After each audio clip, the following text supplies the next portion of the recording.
ولا يبقى واحد عنده بنت عندها 12 سنة 13 سنة وعايز يجوزها. انتوا بتعملوا ايه؟ اقول لك حاجة صعبة. هو احنا كده بنعرف ربنا؟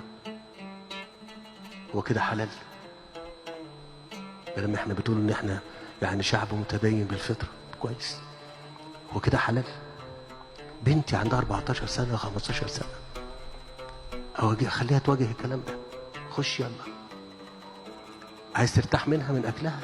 ده صعب قوي، ده صعب قوي. ده انا ما اكلش، انا والله انا ما اكل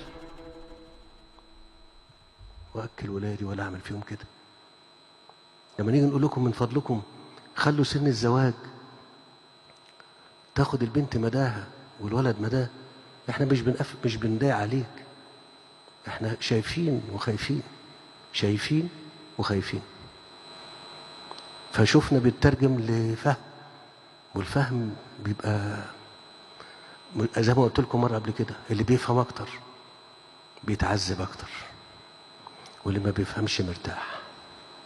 شكرا جزيلا.